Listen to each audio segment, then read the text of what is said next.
nama saya Serel Michelina dengan NIM 243. Nah, pada video kali ini saya akan menjelaskan bagaimana administrasi tes warteg, yang dimana nantinya akan meliputi tujuan tes warteg itu apa, instruksi pengerjaannya bagaimana, aturan pelaksanaan, serta penjelasan singkat tentang bagaimana cara scoring tes warteg tersebut. Nah, sebelum semakin lebih jauh, tes warteg sendiri merupakan salah satu alat tes psikologi proyektif yang bertujuan untuk memperoleh data proyektif yang nantinya akan menggambarkan kepribadian suatu individu. Oke, di sini saya akan menjelaskan tentang bagaimana instruksi tes warteg tersebut. Sebelumnya di sini saya sudah punya lembar kerjanya, kurang lebih seperti ini. Nah, untuk instruksinya, di hadapan Anda terdapat selembar kertas yang dimana berisi 8 buah kotak, di mana setiap kotaknya memiliki tanda-tanda kecil. Tugas Anda adalah membuat gambar di dalam setiap kotak dengan menjadikan tanda-tanda kecil tersebut sebagai bagian dari gambar yang akan Anda buat. Anda bebas menggambar apa saja, boleh memulai dari kotak manapun, tidak harus mengikuti urutan pada kotak lembar kertas. Setiap gambar yang dibuat harus diberi nomor urut sesuai dengan urutan pengerjaannya, dan nomor tersebut ditulis di luar kotak gambar. Selama pengerjaan, kertas tidak boleh dibalik. Perlu diingat bahwa tes ini tidak mengukur kemampuan menggambar Anda, melainkan melihat bagaimana individu mengerjakan tes sesuai dengan kondisi yang sebenarnya. Setelah seluruh gambar selesai dibuat, Anda diminta untuk memberikan judul pada setiap gambar di bagian bawah lembar jawaban. Selanjutnya, Anda diminta untuk memberikan tanda pada gambar sebagai berikut.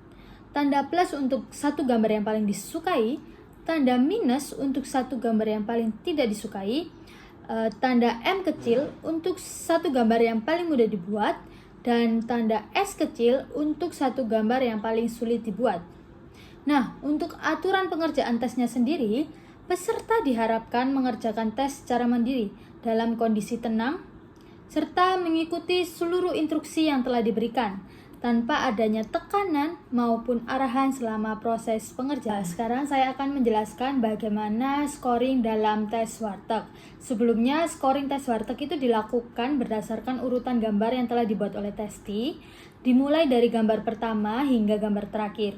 Untuk skornya yang diberikan sendiri berkisar dari antara angka setengah sampai yang paling tinggi itu di angka 3, yang menunjukkan kekuatan kualitas gambar dari testi tersebut. Nah, di sini saya sudah ada lembar scoringnya, ada 2 lembar. Yang pertama, pada bagian pertama itu seperti ini. Lalu di bagian keduanya itu seperti ini. Nah, untuk aspek-aspek yang dinilai dalam scoring tes warteg itu apa aja sih? Ada 5 aspek meliputi urutan gambar, yaitu kotak yang dipilih untuk digambar terlebih dahulu. Karena tadi kan di lembar jawabannya itu sudah ditandai nih, nomor mana aja yang dikerjakan lebih dahulu.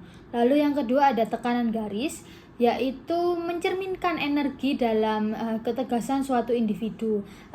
Contohnya kayak garisnya samar atau garisnya tebal.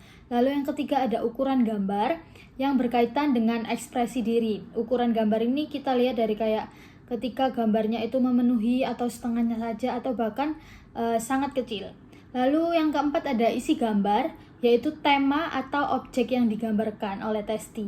Lalu yang kelima ada integrasi stimulus, yaitu cara individu mengembangkan tanda awal menjadi gambar yang bermakna. Karena kan di tes warteg tersebut tugasnya adalah menggambar melalui tanda-tanda kecil yang sudah disediakan. Lalu adapun cara penulisan scoringnya itu seperti ini. Skor setengah ditulis dengan tanda garis miring, lalu skor 1 ditulis dengan tanda X.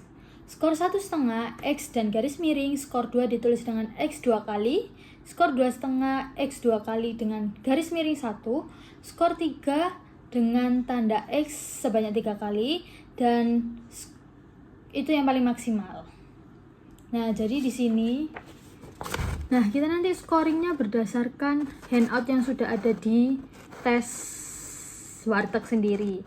Nah, nanti kita akan sesuaikan dengan gambar yang dibuat oleh Testi. Ketika kita rasa skornya setengah, berarti kita tulis garis miring pada aspek-aspek tersebut. Di sini kan ada beberapa aspek.